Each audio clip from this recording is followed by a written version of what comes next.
എല്ലാവർക്കും എൻ്റെ നമസ്കാരം. ഒരു 10-12 വർഷങ്ങൾക്ക് മുമ്പ് നല്ല രീതിയിൽ ചെയ്തിരുന്ന ജോലികൾ പലതും നിങ്ങൾക്കിപ്പോൾ അത്ര നല്ല രീതിയിൽ ചെയ്യാൻ കഴിയുന്നില്ല എന്ന് തോന്നുന്നുണ്ടോ? നിങ്ങളുടെ ഫോക്കസ് പഴയ രീതിയിൽ ഉണ്ടാവുന്നില്ല, കോൺസെൻട്രേഷൻ ഉണ്ടാവുന്നില്ല എന്ന് തോന്നുന്നുണ്ടോ? അത്തരം ജോലികൾ നിങ്ങളെ കൂടുതൽ ക്ഷീണിപ്പിക്കുന്നതായി തോന്നാറുണ്ടോ? പലരും ചിന്തിക്കുന്നത് ഇത് പ്രായമായതിൻ്റെ അല്ലെങ്കിൽ പ്രായമാകുന്നു എന്നുള്ളതിൻ്റെ ഒരു പ്രശ്നമാണ് എന്നാണ്. ഈ പ്രായം കൂടുന്നതിനോടനുബന്ധിച്ച് നിങ്ങൾക്ക് ഈ ജോലിസ്ഥലത്തെ പ്രശ്നങ്ങൾ, ഈ പറയുന്ന ക്ഷീണം, അതേപോലെ പണ്ടത്തെ പോലെ ഊർജ്ജസ്വലമായി ജോലി ചെയ്യാൻ കഴിയുന്നില്ല എന്നെല്ലാമുള്ള ലക്ഷണങ്ങൾ പലപ്പോഴും ആക്ച്വലി പ്രായത്തിൻ്റേതല്ല. മിക്കവാറും അത് മുൻപ് നിങ്ങൾ അനുഭവിച്ച സമ്മർദ്ദത്തിൻ്റെയും ബേൺഔട്ടിൻ്റെയും നാഡീവ്യവസ്ഥയുടെ ആരോഗ്യമില്ലായ്മയുടെയും വിശ്രമത്തിൻ്റെ കുറവിൻ്റെയും നമ്മുടെ തലച്ചോറിൻ്റെ പ്രതിരോധശേഷി കുറയുന്നതിൻ്റെയും എല്ലാം ആഫ്റ്റർ എഫക്റ്റ് ആവാനാണ് കൂടുതൽ സാധ്യത. പക്ഷേ ഇതിൽ ഏറ്റവും സന്തോഷകരമായ കാര്യം എന്താണെന്ന് വെച്ചാൽ, നിങ്ങളുടെ മസ്തിഷ്കത്തിന്, അതായത് ബ്രെയിനിന് വീണ്ടും പുനർജനിക്കുവാൻ കഴിയുമെന്നും പല രീതിയിൽ സ്വയം കൂടുതൽ നല്ല രീതിയിൽ പ്രവർത്തിപ്പിക്കുവാൻ കഴിയും എന്നുമുള്ള യാഥാർത്ഥ്യം. പുതിയ പുതിയ ന്യൂറോണുകൾ സൃഷ്ടിക്കപ്പെടുന്നു, പുതിയ പുതിയ ന്യൂറോ വഴികൾ സൃഷ്ടിക്കപ്പെടുന്നു. അങ്ങനെ നിങ്ങളുടെ ബ്രെയിൻ കൂടുതൽ പ്രായം കുറയുന്ന അവസ്ഥയിലും അതേപോലെ കൂടുതൽ ശേഷി ഉണ്ടാവുന്ന അവസ്ഥയിലേക്കും നമ്മുടെ ബ്രെയിനിനെ മാറ്റിയെടുക്കാം എന്നുള്ളതാണ് ഏറ്റവും സന്തോഷകരമായ വിഷയം. അതിന് നമ്മൾ ന്യൂറോപ്ലാസ്റ്റിസിറ്റി എന്ന് വിളിക്കാം. ഈ വീഡിയോയിൽ നിങ്ങളുടെ തൊഴിൽപരമായ ഭാവിക്കും അല്ലെങ്കിൽ ജീവിതവുമായി ബന്ധപ്പെട്ട ഭാവിയിലേക്കും നിങ്ങൾക്ക് കൂടുതൽ ഊർജ്ജസ്വലമായ തലച്ചോറും ഊർജ്ജസ്വലമായ ശരീരവും തൊഴിൽ ക്ഷമതയും നിലനിർത്തുവാൻ വേണ്ടി ന്യൂറോ ഫിസിയോളജി അടിസ്ഥാനമാക്കിയ ശാസ്ത്രീയമായി തെളിയിക്കപ്പെട്ട 7 പ്രധാനപ്പെട്ട പോയിന്റുകളാണ് ഞാൻ നിങ്ങൾക്ക് പറഞ്ഞു തരുന്നത്. ഈ വീഡിയോ മുഴുവനായും കാണുക. ചാനൽ സബ്സ്ക്രൈബ് ചെയ്യുവാൻ മറക്കരുത്, ബെൽ ബട്ടൺ അമർത്തുവാനും മറക്കരുത്. നിങ്ങൾക്ക് എന്തെങ്കിലും സംശയമുണ്ടെങ്കിൽ കമൻറ്റ് ബോക്സിൽ എഴുതി ചോദിക്കാം. മൊത്തം 7 പോയിന്റിൽ 7ാമത്തെ പോയിന്റ്, ദിവസവും നിങ്ങളുടെ വാഗസ് നാഡിയെ പരിശീലിപ്പിക്കുക എന്നുള്ളതാണ്. വാഗസ് നാഡി എന്നുള്ളത് നമ്മുടെ ശരീരത്തിൻ്റെ സ്ട്രെസ് റീസെറ്റ് സിസ്റ്റമാണ്. ഈ വാഗസ് നാഡി നല്ലപോലെ പ്രവർത്തിക്കുമ്പോൾ നിങ്ങളുടെ ഹൃദയമിടിപ്പ്, ദഹനം, ശ്വാസോച്ഛ്വാസം, വികാര നിയന്ത്രണം, അതേപോലെ പാരാസിമ്പത്തറ്റിക് നെർവസ് സിസ്റ്റം ഇവയെല്ലാം നല്ല രീതിയിൽ പ്രവർത്തിപ്പിക്കുവാൻ സഹായിക്കുന്നു. നിങ്ങൾ സ്ട്രെസ് വളരെ കുറവ് അനുഭവിക്കുന്നു എന്നർത്ഥം. ഒരു ഉദാഹരണത്തിന്, ഒരേ പ്രവൃത്തി സമയത്തിനുള്ളിൽ 2 മാനേജർമാർ ജോലി ചെയ്യുന്നു. ഒരാൾ റിലാക്സായി ജോലി ചെയ്യുകയും മറ്റേയാൾ വളരെയധികം സ്ട്രെസ്ഡായി പെർഫെക്ഷനിസ്റ്റായി ജോലി ചെയ്യുകയും ചെയ്താൽ, പെർഫെക്ഷനിസ്റ്റായി ജോലി ചെയ്യുന്ന ആൾ വളരെയധികം മാനസിക സമ്മർദ്ദത്തിലായതുകൊണ്ട് ഇവരുടെ വ്യത്യാസം എന്നുള്ളത് അവരുടെ കഴിവിലല്ല, നാഡീവ്യവസ്ഥയുടെ പ്രവർത്തന രീതിയിലാണ്. എല്ലാ ദിവസവും പലതവണ 2 മിനിറ്റ് വച്ച് 4 സെക്കൻഡ് ഇൻഹെയിൽ ചെയ്യുക, 6 സെക്കൻഡ് പുറത്തേക്ക് വിടുക. മൂക്കിലൂടെ തന്നെ ചെയ്താൽ മതി. 4 സെക്കൻഡ് ഇൻഹെയിൽ ചെയ്യുക, 6 സെക്കൻഡ് പുറത്തേക്ക് വിടുക, 2 മിനിറ്റ് നേരത്തേക്ക് ആവർത്തിക്കുക. പിന്നീട് 1-2 മണിക്കൂർ കഴിഞ്ഞ് വീണ്ടും ഇതേപോലെ 2 മിനിറ്റ് ആവർത്തിക്കുക. വീണ്ടും 1-2 മണിക്കൂർ കഴിഞ്ഞ് 2 മിനിറ്റ് ഇതേപോലെ ആവർത്തിക്കുക. ഇങ്ങനെ തുടർച്ചയായി ചെയ്താൽ നിങ്ങളുടെ വാഗസ് നാഡി ഉത്തേജിപ്പിക്കപ്പെടുന്നു. അതിൻ്റെ ഗുണഫലം നിങ്ങൾ അനുഭവിക്കുകയും ചെയ്യും.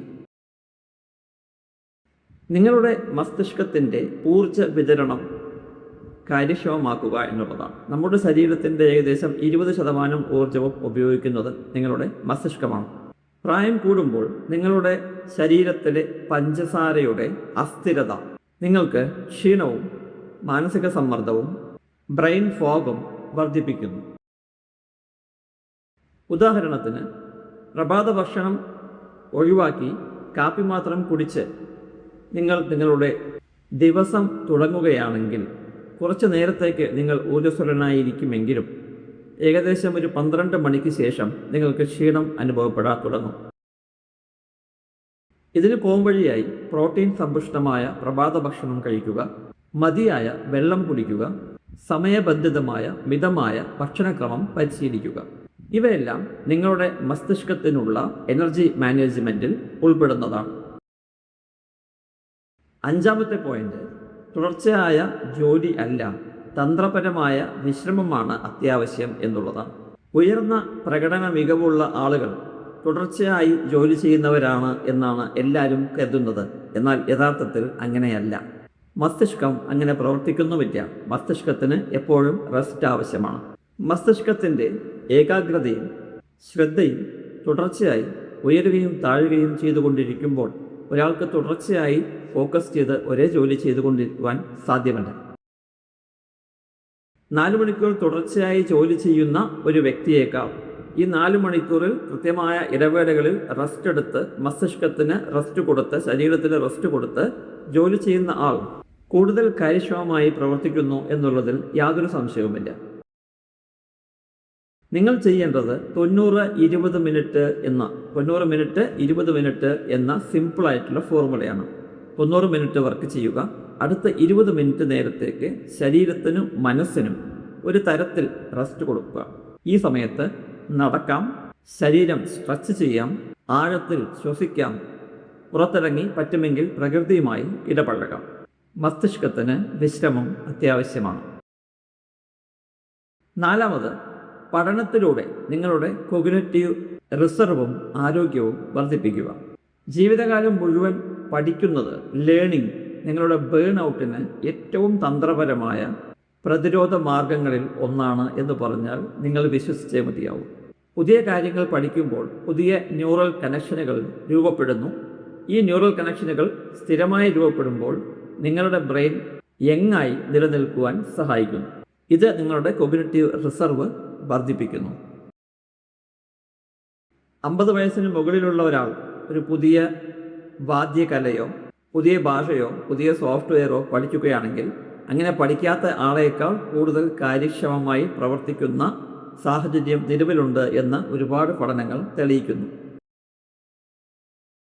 എല്ലാ ദിവസവും 15 മിനിറ്റ് എന്തെങ്കിലും പുതിയ കാര്യം പഠിക്കുവാനായി മാറ്റിവെക്കുക.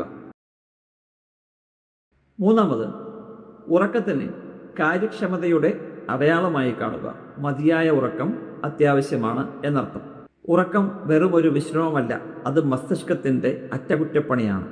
ഉറക്കത്തിനിടെ മസ്തിഷ്കത്തിലെ മാലിന്യങ്ങൾ നീക്കം ചെയ്യുകയും ഓർമ്മകൾ ക്രമീകരിക്കുകയും വികാരങ്ങളെ സന്തുലിതമാക്കുകയും ചെയ്യുന്നു.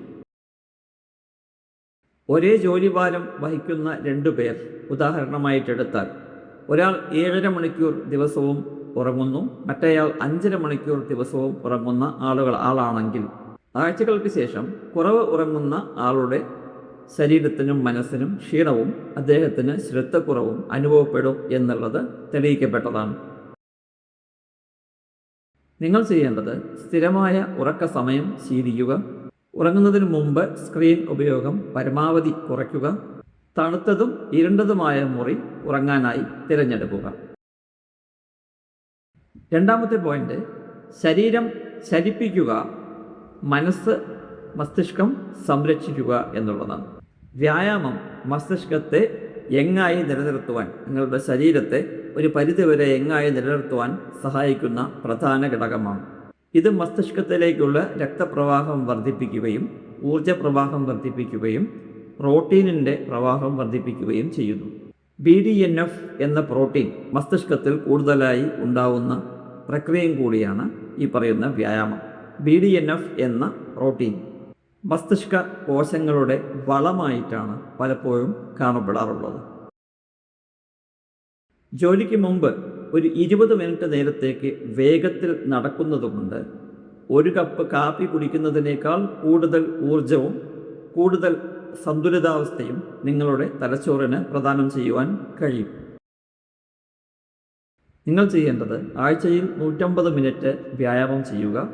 മീറ്റിങ്ങുകൾ നടക്കുന്നതിനിടെ ചെയ്യാൻ ശ്രമിക്കുക, അല്ലെങ്കിൽ നടന്നുകൊണ്ട് ചെയ്യുവാൻ ശ്രമിക്കുക.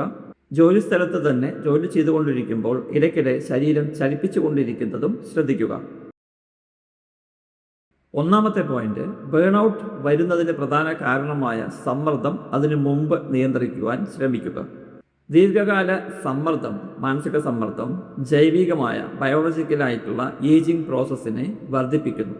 കോർട്ടിസോൾ സ്ഥിരമായ നിലയിൽ ഉയർന്ന് കാണപ്പെടുമ്പോൾ ഓർമ്മശക്തിയും ശ്രദ്ധയും മാനസിക സ്ഥിരതയും ബാധിക്കപ്പെടുന്നു.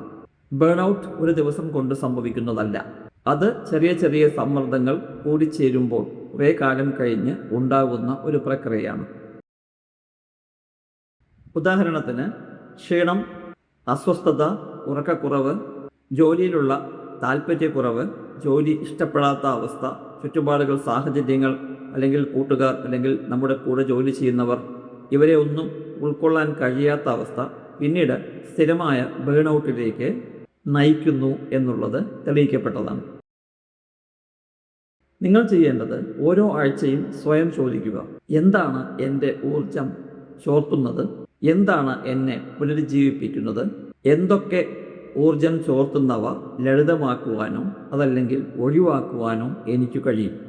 ഈ ചോദ്യങ്ങൾക്ക് ആഴ്ചയിലൊരിക്കൽ ഉത്തരം കണ്ടെത്തി അതിനെ അടുത്ത ആഴ്ചയിലേക്ക് പ്രായോഗികമാക്കുവാൻ ശ്രദ്ധിക്കുക. മസ്തിഷ്കത്തെ ഭാവിക്കായി സംരക്ഷിക്കുന്നത് വാർദ്ധക്യത്തെ ഒഴിവാക്കാനല്ല, മറിച്ച് ശരീരത്തിൻ്റെയും നമ്മുടെ തലച്ചോറിൻ്റെയും പ്രതിരോധ ശേഷി വർദ്ധിപ്പിക്കുവാനും തലച്ചോറിനെ ഊർജ്ജസ്വലമായി വെച്ചുകൊണ്ടിരിക്കുവാനും തലച്ചോറിനെ വാർദ്ധക്യം ബാധിക്കുവാതിരിക്കാനും നമ്മുടെ കഴിവുകൾ കൂടുതൽ നല്ല രീതിയിൽ പരിപോഷിപ്പിക്കാനുമെല്ലാമാണ് നമ്മൾ മസ്തിഷ്കത്തെ സംരക്ഷിക്കുന്ന ഈ കാര്യങ്ങൾ ചെയ്യുന്നത്. വാഗസ് നാഡിയെ പരിശീലിപ്പിക്കുക, ശരിയായ പോഷണം ഉറപ്പാക്കുക, വിശ്രമത്തിന് പ്രാധാന്യം നൽകുക, പുതിയ കാര്യങ്ങൾ പഠിക്കുക, ഉറക്കം മെച്ചപ്പെടുത്തുക, വ്യായാമം സ്ഥിരമാക്കുക, സമ്മർദ്ദം കുറയ്ക്കുക. ഈ ശീലങ്ങൾ നിങ്ങളുടെ മാനസിക പ്രശ്നങ്ങളെയും മാനസിക സ്ഥിരതയെയും തൊഴിൽ ക്ഷമതയെയും വർഷങ്ങളോളം നിലനിർത്തുവാൻ സഹായിക്കും. ഇവയിൽ ഏത് തന്ത്രമായിരിക്കും നിങ്ങൾ ഇന്നു മുതൽ പ്രാവർത്തികമാക്കാൻ പോകുന്നത് എന്നത് കമൻറ്റ് ബോക്സിൽ എഴുതി എന്നെ അറിയിക്കുമല്ലോ. ഞാൻ മാനസിക സമ്മർദ്ദം, പാനിക്, ആങ്സൈറ്റി, ഡിപ്രഷൻ, OCD എന്നിവയെ CBT തന്ത്രങ്ങൾ ഉപയോഗിച്ച്, കോഗ്നിറ്റീവ് ബിഹേവിയറൽ തെറാപ്പി തന്ത്രങ്ങൾ ഉപയോഗിച്ച് എങ്ങനെ നിങ്ങൾക്ക് സ്വയം നേരിടാം, ശരിയാക്കാൻ ശ്രമിക്കാം എന്നുള്ളതിനെക്കുറിച്ച് ഒരു പുസ്തകം എഴുതിയിട്ടുണ്ട്. അതിൻ്റെ ലിങ്ക് ഡിസ്ക്രിപ്ഷൻ ബോക്സിൽ കൊടുത്തിട്ടുണ്ട്. ഈ വീഡിയോ കണ്ട എല്ലാവർക്കും നന്ദി, നമസ്കാരം.